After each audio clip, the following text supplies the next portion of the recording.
Do you know on like American series where they get to like mid of series 2 and they do a musical episode? Should we do a musical episode? Should we do it? Welcome! This is the podcast, musical podcast. That's a great intro. That would be the least listened to episode. Retention drops off. You get to like 30 seconds and you go, are they committing to this? Our average rating would plummet. And then 2 minutes in you're going, they are committing to this. And that'll be it. Imagine. Sweet, I'm so tired. Sweet, I'm so tired. You treat me this way. I'm sick and then I'm... Hello and welcome to the Parenting Tools podcast. My name is Jason. My name is Jordan, and this is our 45-minute ramble that we like to publish on a weekly basis, where we slurp our icy drinks and talk about our lives as dads. So Jordan, I've got some news. Oh, Not news, it's a report. I'm reporting in. okay. I'm curious. Go on. So this week, I went on a solo day. Oh, you beat me to it because I really wanted to ask about this. I booked the day off, treat myself, go for a walk in the Peak District. Did you go for the walk? Yeah. Oh, Go for a little walk. Yeah, good for you. The problem is, Prove me wrong. I got there to the place that I Googled, and it was misty. I couldn't see more than literally 5 feet. So I went to this place where you're supposed to be able to see amazing views, like loads of hills. No. Nothing. So I was like just walking, cold and damp. How long did you stay out for? About half an hour. Really? Yeah. Didn't walk I'd have far. turned around. Just I'd have been like, nah. It was peaceful. Did you enjoy it? Yeah. Yeah, it was good. You sound sure about that. Yeah. I'm Ron Burgundy. It was nice. It was good. It was peaceful.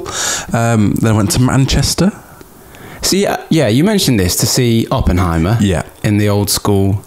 So basically, there's Video. only 2 places in the UK that have an IMAX cinema that uses actual film to project rather than using digital projectors. Did you notice the difference? Could you tell? Yeah. Really? Yeah, you can. You can tell the difference. Mainly because every now and then there's a bit of dust on the screen. But So the quality is lower. You can tell the difference because it's not as good. so yeah, the film quality is supposedly like the highest quality that we can record and show in, like even more than digital, apparently. All for it. It looked great. I was too close to the screen. Oh. And it's a massive screen as well, so it's not wide. It's like it's almost square. That's so like so people's cool. faces take up the whole. Yeah, That's really cool. it was good though. It was very loud. It's very good film. But I didn't realise that it was a 2-hour drive for you. It's supposed to be it's an hour and a half on a good day. Okay. What day was it? A bad day. Was it? Yeah, Oh, two no. and a half there. Really? Yeah, and then 3 on the way back. The thing is, so it's a 3-hour movie. That's a long day. It's a long day, and I'd planned to go to a famous sandwich place in Manchester afterwards. A friend of mine sent me a link, something to do with Pat. I can't remember what it's called, but they look like they've got massive American Subway sandwiches. Shout out. You know who you are. Yeah, they looked incredible, and like you have to order and you go pick it up. Had that all planned. I'm 2 hours into the movie, and my phone starts going off. It's on silent. I'm not a savage. I'm not one of those. I check my phone. It's Em, and I was like, is this something I need to like answer for? She's like, oh yeah, if you could just quick call. I was like, what is going on? Turns out she went to A&E. Yeah. Really? So my wife, What for? she went to the GP early that day because she had some chest pains. Just when she was breathing, they couldn't figure out what it was, so they sent her to A&E, and she went, don't need to worry much, but just so you know, I'm going to A&E. And the first thing that came to my mind was, apart from, is my wife okay? She was. It was, my daughter has to get picked up at 5. Yeah. I'm in Manchester. If I leave when the film is supposed to finish, I'm not getting back to pick her up. A&E waiting times in this country up to 4 hours. So I thought, I've got to leave, and I had to leave after 2 hours of the movie. You didn't see the end. Didn't see the end. No. So, in a way, like, thankfully, the way that the film goes is it works like traditionally, like 3 acts in the film. The two acts had finished. It was just about to begin the third, like the last hour of the film. So it's resolved a lot of stuff. I just don't know the twist. I honestly thought you were going to say, first thing that came to mind was, I'm not going to have my big American sandwich. That was, I did try to drive past it to see if I could pick one up, but that was like a 40-minute wait. So I just drove straight out of Manchester. Oh, no. And is she okay? She's completely fine. Most important. The worst thing, it's not worst, that's by no means the worst. So I got home at 5:10, ready to go pick up my daughter. And the in-laws were like, oh, it's fine. We'll just look after her until Emma comes out of hospital. So you could have stayed. Yes. You wouldn't have, though, would you? I don't think anyone would. Even if you got a text saying, don't come back, we'll take care of things. In hindsight, I probably would have. That third act would have been seen. And that sandwich would have been eaten. It's one of those things that, like, we've been around hospitals enough, like, to know when something's, like, serious, everything needs to be dropped. And Em was saying, like, she was all right. She just had to do a bunch of tests. I wouldn't have been able to join her. Noah was okay. She was happy. There was no difference to that whole situation. I just got home and I still had 2 hours to myself, so I just played FIFA. There you go. And it was glorious. There you go. So my thing is, do you know when you say, like, oh, it's a 3-hour film, but it's a 5.5-hour journey time? Yeah. I've got like an unwritten rule that whatever I'm doing has to be longer than the journey. Yeah, I thought about that as well, and I did debate with myself. However, the journey was part of it for me as well, of like having a bit of space. Your misty walk. I had a podcast that I was listening to, like, and had an audiobook that I was listening to afterwards. So it was like there was a process. It was like just time to. There was no pressure to be productive, and I feel like that pressure, like genuinely, whether it's just as a parent or in work, I feel like all my time has to produce something. And even when I'm resting, I'm like, I have to make sure it's good rest. Like, So it was just a full day. Just to go, I don't need to achieve anything today, and I'm happy. I'm happy with the outcome. When it comes out on DVD, I'll watch the last half of the movie. Not that bothered. It was good. So you're not going to go and see Barbie and then sneak into? I mean, I would like to see Barbie as well. As a marketer, I can appreciate not the film, but everything around it. It intrigues me. Well, I saw a pink car the other day and I thought, oh, Barbie, straight away. And like a few months ago, I wouldn't have thought that. Oh, okay. So that is a development of marketing. Yep. It's just Ryan Gosling. That's where I want to see it. What a guy. Exactly. Yeah. All for Ryan Gosling. Yeah. Speaking of A&E, I'm not trying to one-up you. I'm not trying to go to 11 a reef or anything like that. But we were in A&E last night ourselves. Oh, yeah. When you text me about this. With our little boy. Absolutely devastating. When was it? 2 weeks ago on the pod, I said, we've only been to A&E once. Yep. We've had it quite good so far. Last night. To which point my wife listened to that episode, barged into the living room, went, is he serious? And I'm like, who? Like, what's happened? She's like, John's only been to A&E once with the kids. What's going on? Yeah. Not wishing on. We've done quite... Thanks, Em. Thanks for nothing. No, we've done quite well so far. But yesterday he was having a little bit of a play with his cousins and fell back into a kind of a protruding wall, but right in the corner, 90-degree angle of the wall. And I was right behind him. I could see it happening. And do you know when people say things happen in slow motion? Yeah. It was all just playing out in slow motion. I was just seeing him fall towards this corner, and I just thought, his head. And there was nothing I can do about it.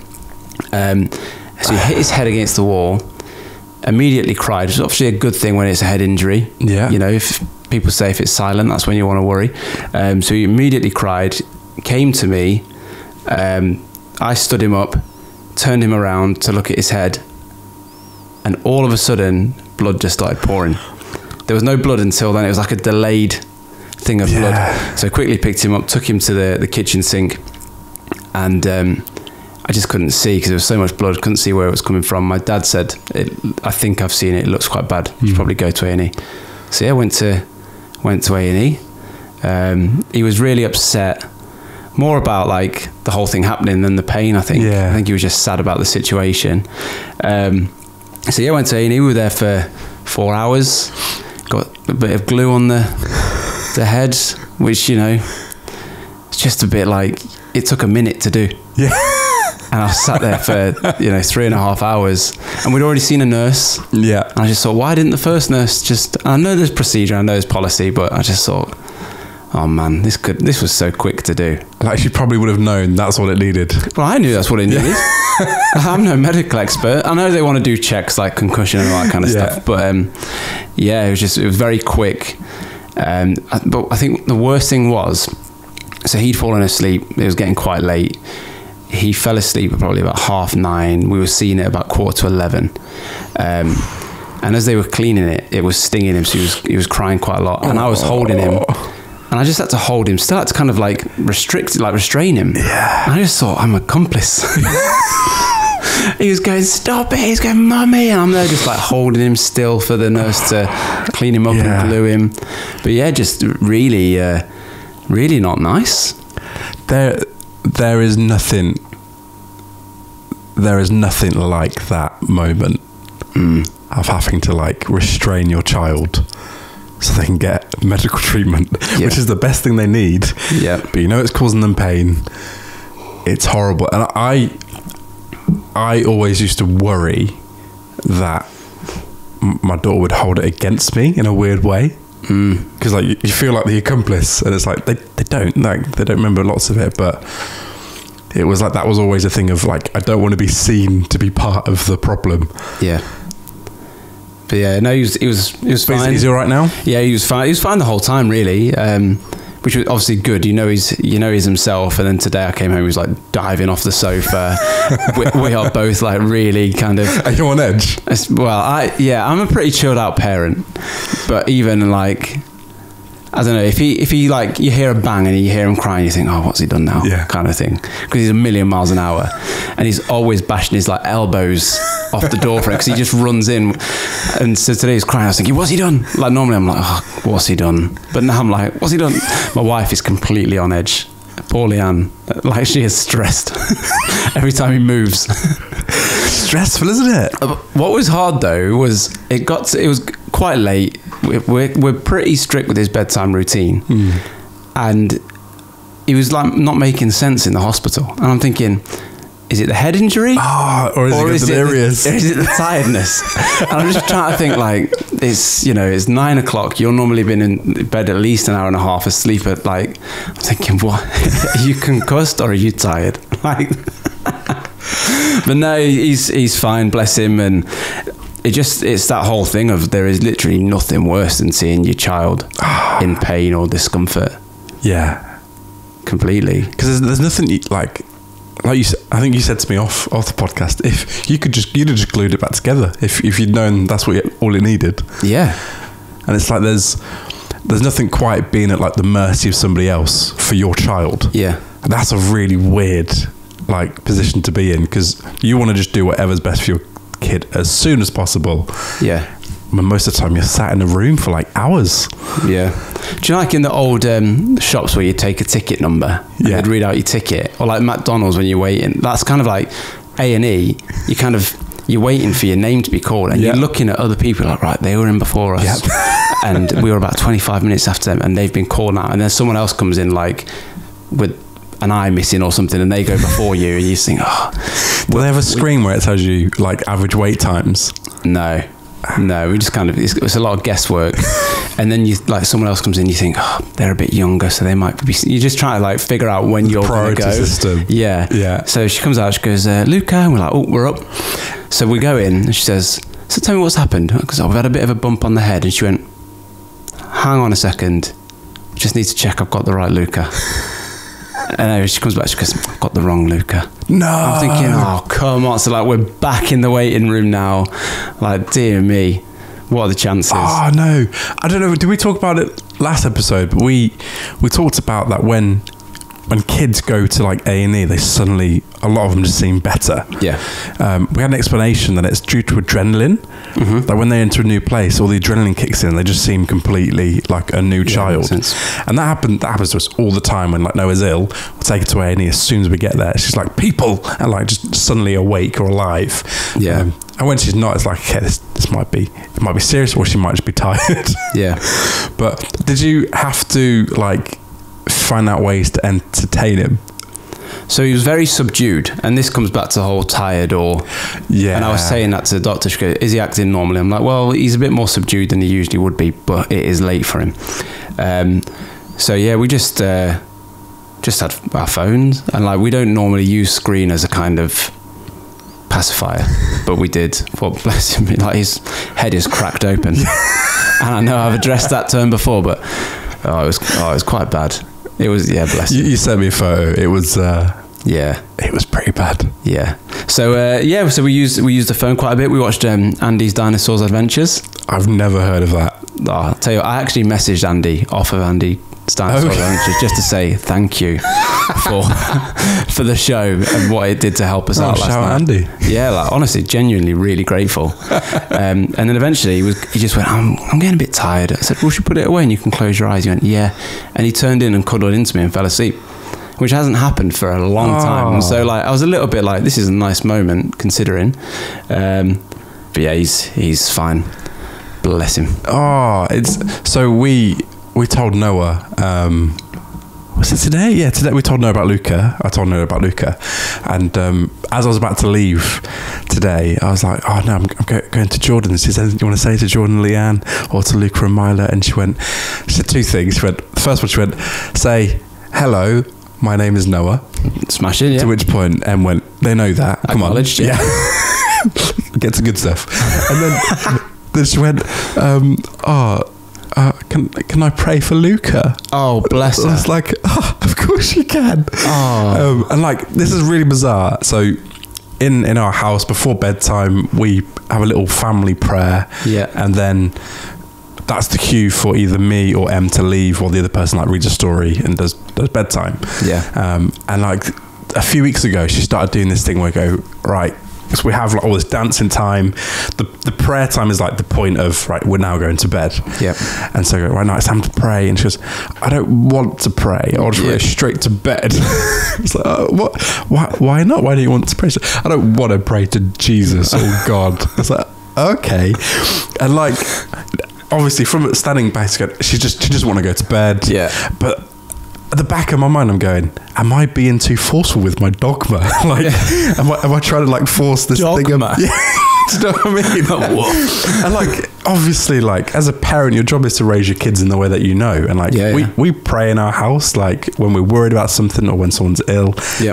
That helps us like to feel better about it as well. Yeah.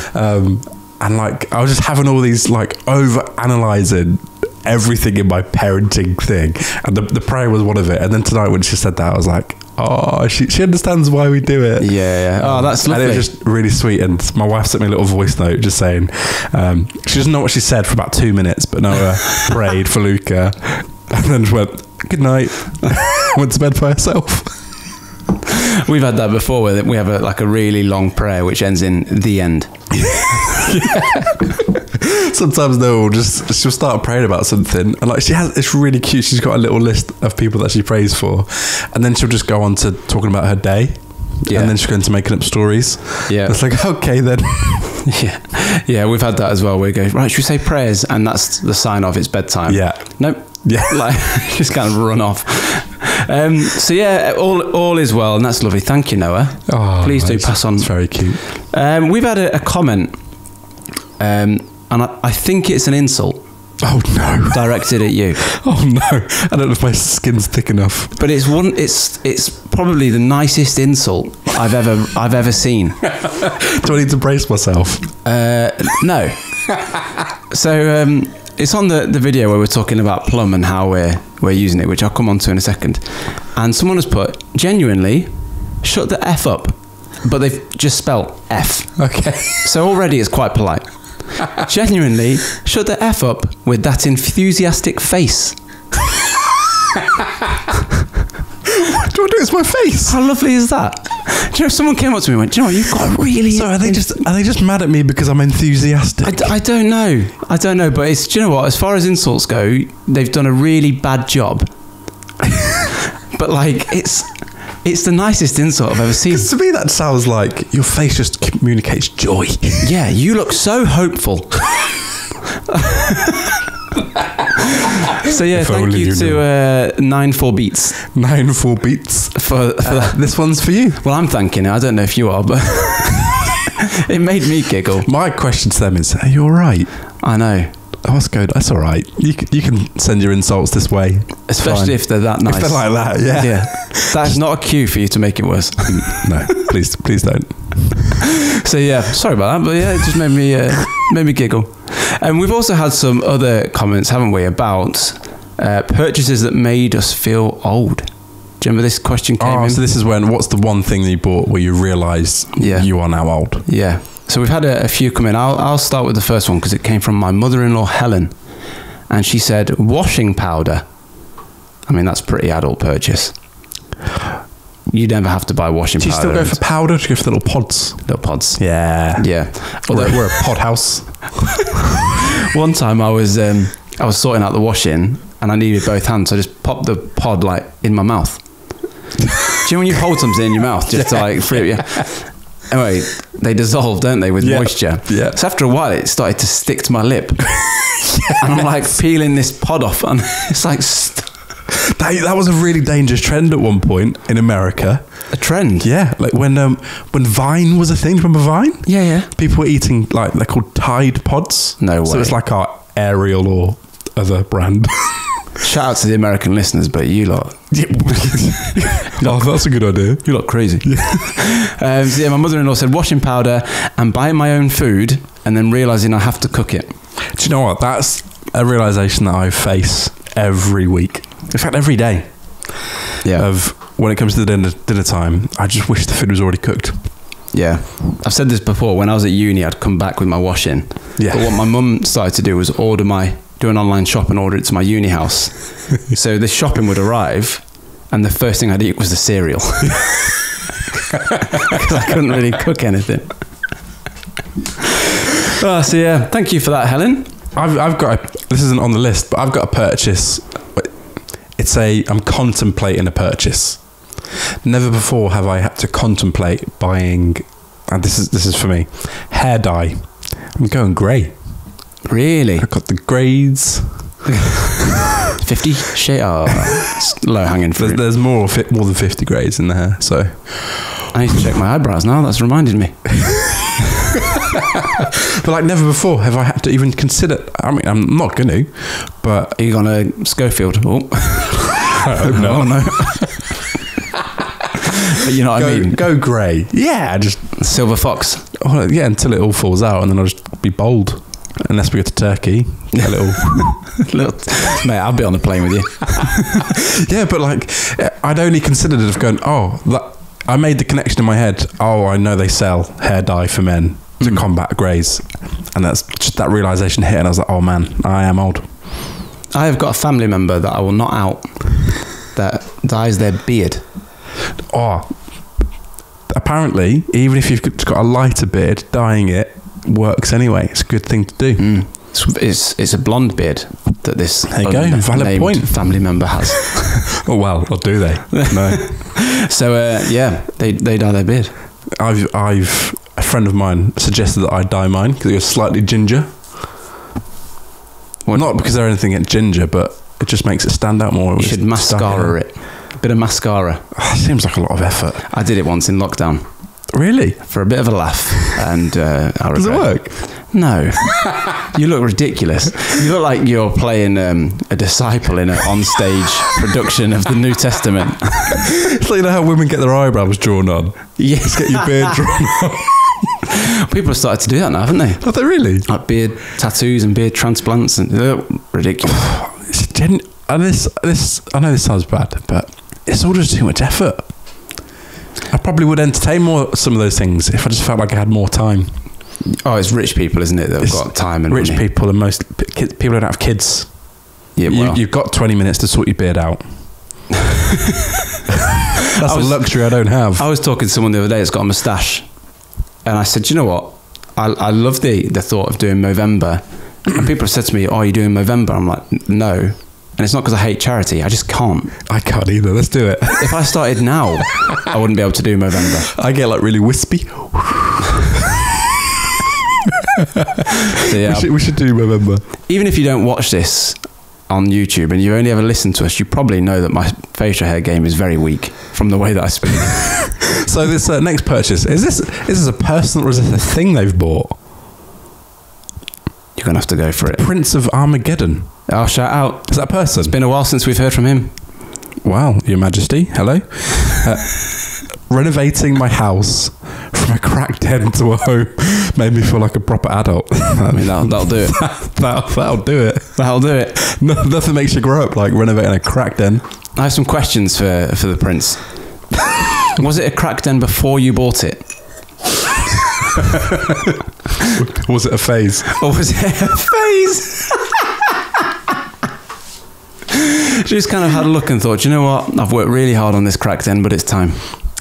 Second follow-up question. Is it easier to get investors as a prince? Yeah. I'm sure it is. Money affords money. Is Armageddon a country? Yeah, that'll do it. Kind of. I've never had a crack den personally, but I remember some of my uni houses. I just think this is no environment for a family. But the thing of like doing up your house, I don't know about you, but it feels constant. There's always jobs. Always jobs. And if there's not, there's a wife that will find them. True. There's always something to do. We're in the process of buying a house, and we already have a list of jobs to do in the new house. Yeah. I don't even live there yet. What, and I've already got a list. Is it like a fixer-upper, or is it just little bits? It's you could move in, and it's perfect. That's why we went for it. And yet there's still jobs. Not to our taste. That's what people say, isn't it? No, there's ambitious jobs. Apparently, my ideas are too ambitious. Oh well, that's good. Whereas Emily's are more manageable and urgent. Her words. Like what we're talking? What kind of urgent jobs? So, to convert under the stairs to cupboards.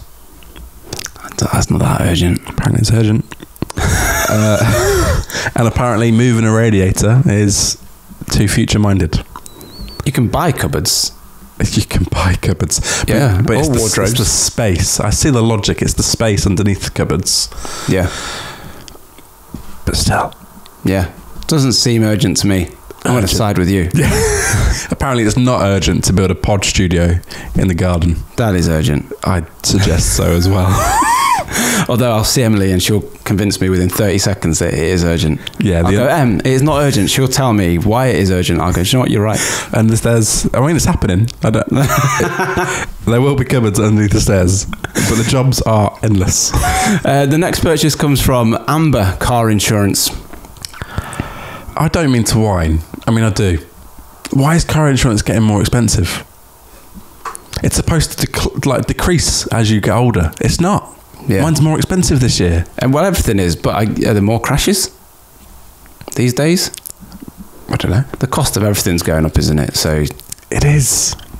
I remember like turning 17 and learning to drive, passing my tests, being like, I'm going to buy a car. Yeah. And it's like, right, I can get a car for £250. I'll get some insurance. 1,600. I'm like, how does this add up? It really made me sad. My first car insurance was £2,500.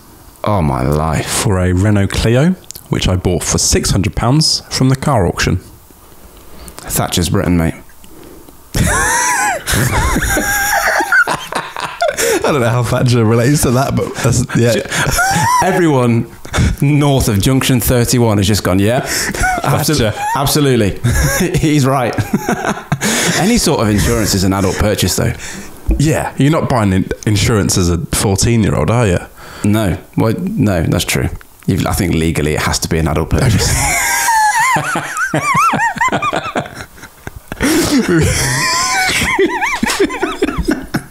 We got from Kirsty. She said, my Hoover, and not just any. I researched the best cordless and didn't just settle for a Henry.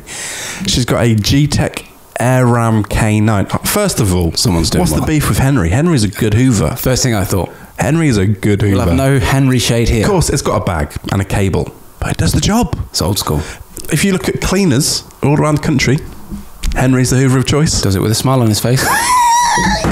But the G-Tech AirRam K9, Yeah. that's the kind of Hoover you see on like middle of the night TV ads. I'm not gonna lie, I've never heard of that in my life. If you Google it, you'll know exactly what I mean about the TV ads. It's like one of those ones where they take you to like a construction site and it hoovers up bricks and like all that kind of stuff, and you're like, this is incredible.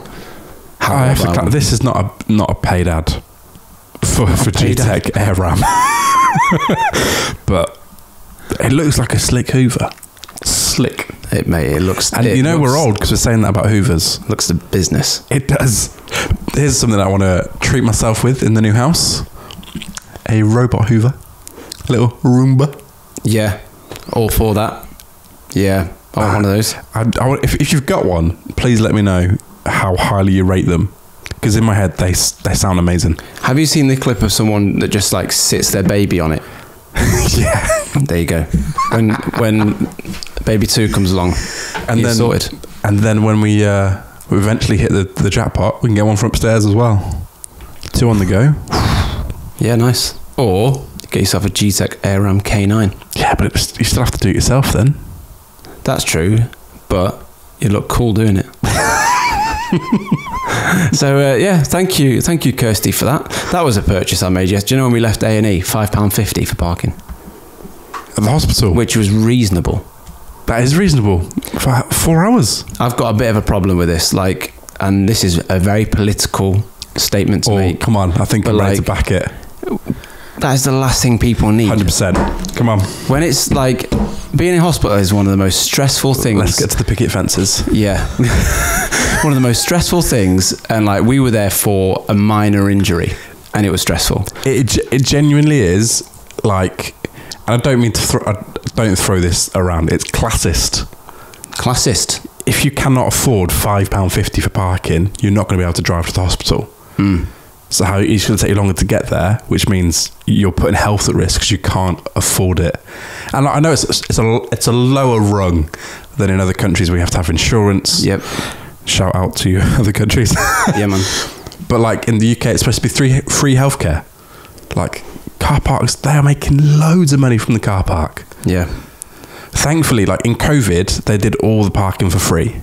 Yep. For every hospital, and at one point I thought they would just continue that throughout for us, because we were at a hospital like every day for like 12 weeks, and there are people now who are doing that constantly because they've got like a baby that's in hospital and they have to stay there, and their only choice is to pay like 20 quid a day for parking. It's outrageous. Yeah, it's mad. Yeah, it's mad. I said that, like, especially because we couldn't just go to the, like, stop at the emergency doors. No, you can't. Obviously, like, ambulances have to stop there, but there's nowhere, like, near the door. So you go park, you walk. And I'm thinking, if this is a really bad situation, one, I'd probably be in an ambulance. But, like, if there's something quite serious, you think, right, I need to be seen. It's really stressful. And then you're slapped with an £18 parking when you get... It's the worst. It's the last thing you need. Yeah, I remember once my dad took my sister to hospital when she was pregnant. She was like having stomach pains, and this guy was like, "You can't park there," and my dad just went, "Do what you want."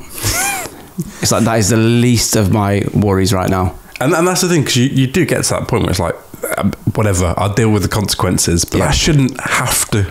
Like, I know, like, you shouldn't park where the ambulance needs to drive, but like car spaces, just that shouldn't have to be an extra hurdle that you have to worry about and think about.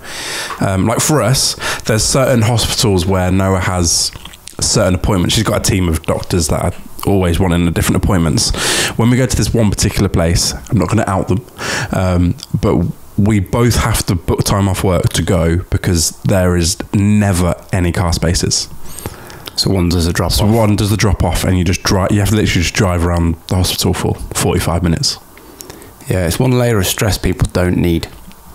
100%. I'm with you on that. I would get my little board out with a sign: free parking. Free parking. Yeah, Yeah. That's the protest. That's the word I was thinking. Oh, I feel lighter. I feel lighter. It's all that mention of Thatcher. Moving on to a bit more of a light-hearted issue. I suppose you could say this is a daddy issue. It's one that I have overcome with practice. But I said a few months ago, probably, I don't know when it was, quite a while ago now, that when we had a daughter with and we were putting tights on, as a bloke that didn't wear tights, I found it really hard. It was really difficult to do. She didn't sit still. We had a few people like suggesting comments on like of what you can do online. Got used to it. Then she grew hair, and bobbles became a thing. Yep. You're a girl, Dad. Mm-hmm. Bobbles. How did you cope? So I've nailed the ponytail. We took classic pony. I can do that. There are certain days where she has to go to gymnastics, and the ponytail is not appropriate. She does lots of roly-polies. I can't do 2 ponytails at different sides of the head. Just can't do it. I always get all of the hair just on one side. It looks like she's in a 90s girl band. The Baby Spice. I can't do 2. I don't know what it is. Are you trying it at the same time? No, I just there's 2 problems. When I can get 2, I can't get like a line down the middle. It's odd. It looks, and it's not like a rough line. It just, I don't know what I've done. It just looks bizarre. She's got like a massive one on one side and like little bits of hair on the other. I had that the other day. And then I've seen online people use a Hoover, but you have to have a certain amount of hair for that to work. Yeah. I tell you, I won't use a G-Tech. Take a scalp off. You need the Henry for that. A little nozzle. No, I genuinely, I think I'm going to end up looking at YouTube tutorials. So you're 3 years in and you've still not conquered the bobble?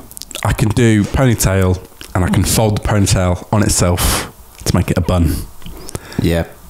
That's it. So yeah, I'm getting there. I can do, when she sits still, that's the other thing. It's the keeping still.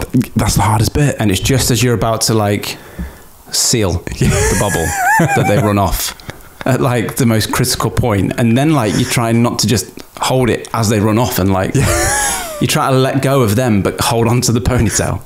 It's really hard to do. It's kind of chasing them around the living room with the bobble. It's really difficult, and my daughter's got curly hair.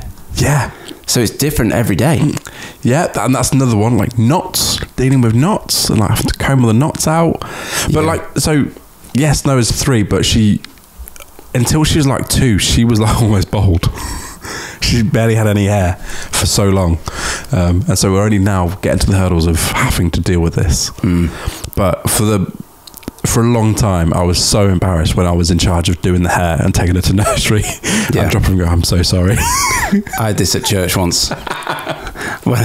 And she always takes the bobble out in the car. So you spend all this time doing it, and by the time you've got to go where you want to go, she's like taking it out. Yeah. So I put these 2 bobbles in, and it was like on the top, like antenna. I just thought, dear me. And I tried really hard as well that day, because I was on my own. Leanne was away for the weekend, I think. And I thought, I don't want people going, I can tell Daddy's done your hair today. It was awful. Here's a top tool. Top tool. Oh, I tell you what. That sounded good. That was the best one. We should record that and put it in. Someone's remixed it, haven't they? Have they really? Top tool. You sent it to me. Did I? Oh, honestly, my memory is your friend terrible. Dom. Oh, yeah. Yeah. We'll play that one day. Release it as a track on our EP. Christmas number 1. All proceeds go to NHS parking. That's fund 1 ticket. Yeah. One day. They've raised £1 million to fund 3 nights. Top tool, genuinely, to get a tighter, neater bun, a little spray bottle of water. Helps everything just form so much better. Before or after? As in during. During. So get your bun, the main bun, and then little spray, re-grab everything, and it just all just pulls in. Really? Saw that on YouTube. Well, I'm gonna have to have a try. Yeah, and then if you're going like, so for certain like dance class and stuff, it has to, the hair has to be like a certain way as well, and like has to be a certain tightness. Get the comb in. Do people check? Apparently so. Like when it gets like really serious, when they're doing like little medals and stuff. Really? Yeah. Wow. But yeah, so there you go. Little top tool. Get a little watering flower bottle. I'm going to put this one out to the male listeners. Fellas, fellas with girls, how have you found styling hair? Bobbles, plaits. What else is there? French plaits. French plaits. I'm assuming there's other German plaits. Yeah. Just really straight. well precise plaits are the German plaits. But bunches. I don't know what else. They're all top knot. They all sound the same. Yeah. The top knot's just a ponytail on the top, right? Top right. I put it in the middle myself. But yeah, fellas, dads, let us know. It's one of those because I've not had to do my hair that way. Like growing up, 'cause my hair's always been relatively short. I say that, like how long it is. You could put a knot in that. Definitely could. For the audio listeners, it's knottable. Very long.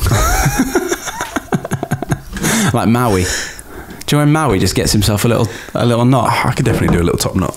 Go on. It'd be pineapple. Oh, don't say that word. But yeah, it's been a learning curve as the hair, and that was one thing I thought in hospital yesterday. I just thought, because my boy's got really light blonde hair and it's looking like it's going to stay that way, I thought, he's probably going to see his scar every time he gets a haircut. Oh yeah, of course. Do you reckon That may be a big one? Do you think? No. Because it was glued. It's not stitches, so it's not going to be that big. But I just thought, probably going to. It'll be a story to tell when he's older. Be visible. And that upset me more than... Did it really? Yeah, I just thought I was probably going to go with him now. Oh. Yeah. But I need to stop talking about it. I keep replaying it in my head. Oh, no. It's really... Like, scars are a bizarre one. Like, I don't know if I've said it before, but Noah's got scars all over her hands. Like, little dots. And over her feet, where she had loads of, like, tests and blood tests. Like, when she was in hospital as a baby. And, like, on a really bright day, they look like just really white freckles because they're all over. But it's not it was like a difficult time, but it's more of a just do it right kind of thing. Yeah. And that's like the scars that don't really bother me. When I was a kid, I used to love having scars. Yeah, cool. It's Check cool. this out. Yeah, I had one on my knee. So Lucas would be like, look at this. Yeah, and I'll be like, "What? I can't." I had a brain transplant. Can't see. I cracked my head open. Brains everywhere. I had a friend at school who had a bit of his ear, kind of. It looked like it had been like bitten off, and he used to tell everyone. That would have been a cool story. He told everyone that he got bit by a tiger. Really? I thought it was so cool, and then later realised it wasn't. Just took a little bit. Yeah, massive tiger. Just took a tiny bit. Nibble. Tiny bit off the hair, off the ear. Have you got any like A&E stories from when you were a kid? I know you did your knee, didn't you? But like when I was a kid, yeah. I actually at the weekend I went to see my brother who lives in the same place where I grew up, a little town called Bewdley, and I took past some of the houses that we lived in, and it's really bizarre. Like one of the earliest memories that I have, I was like 4 years old, and it's really bizarre having a memory from almost the same age as my daughter is. Yeah. But I remember I was playing outside with my next door neighbour, and there was like this little like bank that I used to climb to get into their garden, and I remember jumping off that, and another friend of mine was standing in my garden with a stick, like like sticks that hold flowers up. Oh yeah. Or sometimes they're like crossed. Yep. I jumped straight into that with my eye, and it like cut my eyelid open. Gosh. So I remember that, and that was my A&E story. Wow. Yeah. And I already had a lazy eye as a kid, and I thought that was going to make it worse. I just remember they just glued that back together. It wasn't a big deal. Have you got a scar from it? No. But that's just an A&E story that I remember. Yeah, I used to have black eye. I had loads of black eyes when I was a kid. Really? I think because I was quite active, and I was like always out on my bike and stuff, and I was quite stupid as well, like easily kind of have a go at something, kind of act first, not think. But because it was the 90s, glasses were massive. Yeah. And glasses were heavy. Yeah. And my eyesight's pretty bad. Yeah, it's just like bobbing everywhere. So any time I'd like hit my face, I'd have these massive I think it was just smacking me in the eyes. Oh, that makes sense. So yeah, I remember once falling off handlebars at a park and landing on my back and getting a black eye. And just being like, I don't understand how this has happened. That's really. Did you ever do that thing when you were a kid? Like you'd stick your foot in the front wheel to do an endo. Yeah. I did. My very first black eye and first trip to hospital was. I had a friend. I was on his bike, and he was on the back. And I don't know how. I don't know if we hit a stone or if the brakes jammed or whatever. But I just went over the handlebars. He landed on top of me. Black eye. And like as a kid, that seems so cool. As a parent, I'm hoping my daughter never does that. Yeah, because that would like scare me to death. Yeah, I had a skateboard and I couldn't skateboard, so I used to like sit on it on my knee. Yeah, and just kind of push myself along. And I hit a stone, bang, like face first into the pavement, black eye. And I just remember I can actually remember screaming, seeing my next door neighbour's window open, and just screaming so they could hear me. And they weren't coming out. And I can actually remember thinking, she can't hear you, just go home. And our door was one of those ones that you can't open from the outside. Yeah. So I had to knock the door. My mum answered with me, just like 2 black eyes, busted lip, covered in blood. That must, like, at the time, you're thinking, like, that's cool. Yeah. And like, yeah, I took myself home. Now I'm a parent. I'm like, that must be the worst to open the door and just see your child completely busted up in the face. Wow. That's really like made me think. I really want Noah to learn how to skateboard. Yeah. And now that story is making me question whether that's the best. Do it. Just don't fall off. It's like when people say she falls off because like blood everywhere. Daddy, just don't fall off. Don't fall off. It's like when people say they're scared of heights. I'm like, I'm not scared of heights. It's the ground I'm scared of when I'm at heights. Do you know what I mean? Oh, George. So next week, I'm going camping again. You are? So long-term listeners of the podcast, remember this time last year, went to a youth camp and took a bunch of young people from my church, and also took my daughter. We're doing that again. And 'cause last year she wouldn't stay in the kids' tent. Yeah. I think that's probably going to be the same. I was going to ask, are you feeling confident? I don't know. I'm more on Noah duty this time as well, so it'd be just a week camping, hanging out with my daughter. Lovely. That'd be really fun. She's looking forward to going, but they've got a skate park there this year, and so I want to try and get her to at least like skateboarding. Nice. So they had a skateboard like park when I went, like back in the day. Dislocated my shoulder. No black eye though. Wow. Every cloud. So I've got a couple of bits just to mention. So I mentioned right at the start of the episode about Plum. And I said I'd come back to it. Oh yeah. And you know, I said that I've been using my Plum money to save up to do something with the kids. Oh yeah. Tomorrow we're going to Chester Zoo. Nice. So we've got some friends over.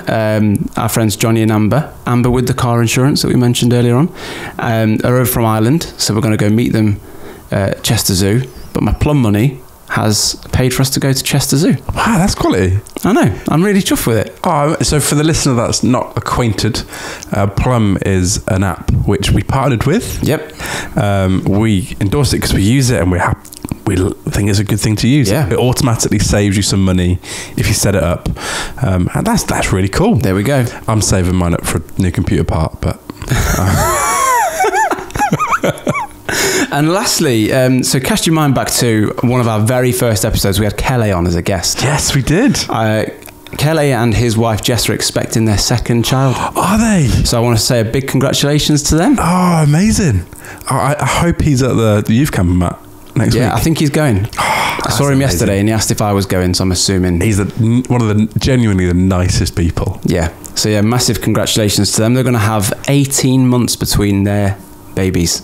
Oh, that seems like well planned. I mean, is it not? Not sure he'd say that. But yeah, massive shout out to Jess and Kelly. If you want to get in touch with us with your, stories, daddy issues, tales of woe, or if you just want to insult us, with your lovely insults to our digital faces, you can do at Parenting Tools Pod on TikTok and Instagram. If you're a 90s kid that suffered with recurring black eyes. Let me know so I don't feel alone. That's amazing. Enjoy your holiday. Well, I say holiday. You're working. Yeah, I need a holiday afterwards. Yeah. You just go see Oppenheimer. Book another solo day. Finish it. Thank you for listening. We'll catch up with you next week.